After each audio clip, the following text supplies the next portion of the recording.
Okay, so in my first video, I discussed an article that talked about ASD and memory. Since then, I've looked at a lot of different articles, and so what I'm going to go over in this video is just a really brief description on some of the other articles that I've looked at that I might use and what research I would propose in my final paper. So I was looking at autism and memory, and then I started thinking about music and memory. I had seen some articles about music and how music had helped with Alzheimer's disease, and I thought maybe I should look at a meta-analysis to see if it's just one paper where there had been some effects or had they seen a lot of effects. And so I found this meta-analysis, and there were no significant effects, but they did find evidence of beneficial effect on global cognition when it came to music. So it didn't necessarily find a significant effect for music and memory, but that music helped with global cognition. And that was in 2018. So then there was a 2019 study was about pairing texts with music. And this study found that participants that had Alzheimer's disease recalled sung texts better than texts that were not sung. Their conclusions were that musical mnemonics may help people with Alzheimer's disease learn verbal information that relates to their daily life, regardless of whether or not they're musical people. So there is still some evidence that music could help with memory in this context. Now, when you're thinking about memory and music, there are a lot of ways to look at it. You can look at, okay, does listening to music help you remember something, like when it's being encoded? And then you can also think about, does music help with remembering something in your life as a musical cue? And then you can also think about, does the act of playing and or learning music help you with your long-term memory? So this study was about musicians and their memory. So what was interesting is that they did a memory test on musicians and non-musicians, and the test that they did immediately after, the musicians and the non-musicians scored the same. But then when they tested them a month later, the musicians scored better on basically everything. These results, they said, it demonstrated that musical training improved long-term memory, and that transfer effects from musical training to word learning benefited from those functions. This highlights the positive impact of musical training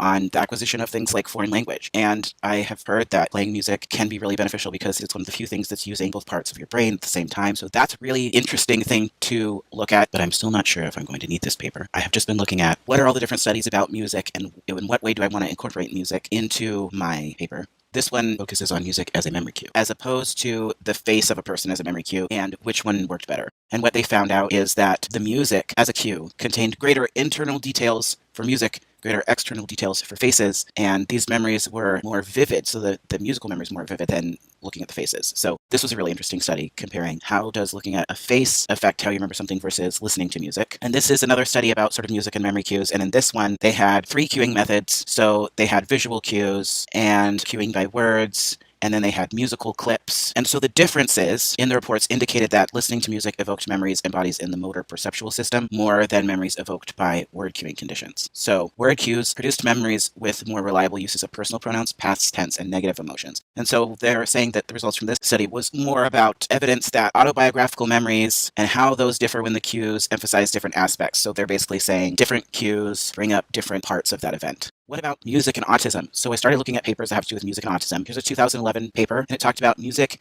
and recognizing emotion. This paper talked about music perception seems to be a relative strength for people who have ASD, which I thought was really interesting. It may help individuals with ASD understand basic emotions or social situations in everyday life. Results from this study suggest that high-functioning adolescents with ASD can recognize basic emotions in music, perhaps more than from looking at pictures of faces, right? So these findings underscore the need to vary types of stimuli used to test emotion recognition. Moreover, not to limit stimuli to visual domains. So, you're testing someone who might be autistic to see do they recognize emotion, and you're showing them a picture of a face of someone who's angry. They may not be able to recognize that face, but they can listen to a song that's sad and know that it's sad. So we need to understand that there's more than one way to test these things. This next study was in 2013. I thought was really interesting looking at, okay, so, a lot of people with ASD, they have auditory sensitivities. So if they have auditory sensitivities, do they like listening to music? And what they found is that they do. So they surveyed children and adolescents with ASD with age-matched groups of typically developing adolescents. So they asked them about their auditory sensitivities and their musical experience and preferences and enjoyment in later childhood and adolescence. And what they found is that although the group with ASD experienced much more auditory sensitivity,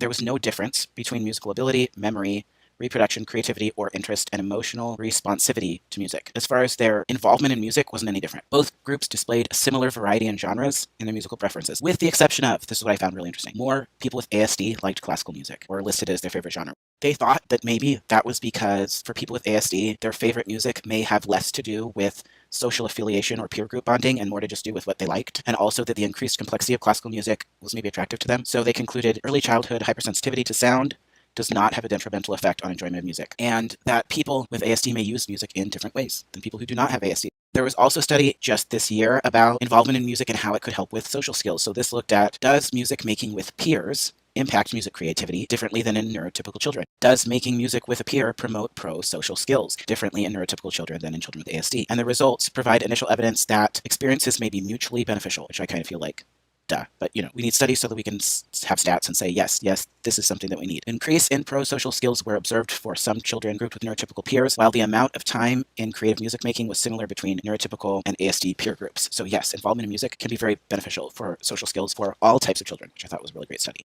Now, looking at all these different things, right? We have music can be helpful with social skills. It can be helpful with cues to memory. ASD has trouble with memory, has trouble with episodic memory. And so I think where we need to go with this in the future, we've had studies that look at how music can help Alzheimer's patients with their memory. And we've had studies that look at how music can help ASD with emotional recognition and with social integration. Where we need to go next, which I have not found, I'm not saying they don't exist, but I have not yet found many studies on can music help people with ASD with their autobiographical memory. I think we need to take some of these studies about autobiographical memory and sort of merge them with some of the studies that we've had on music and memory and do them with matched groups, a group of ASD people and a group of neurotypical matched groups, and see, is there a difference? And I'm thinking I'm probably going to go with like music cues to help remember autobiographical moments. So I'm thinking I'm going to go with music cues, but I still have a lot of work to do on this paper, so we shall see.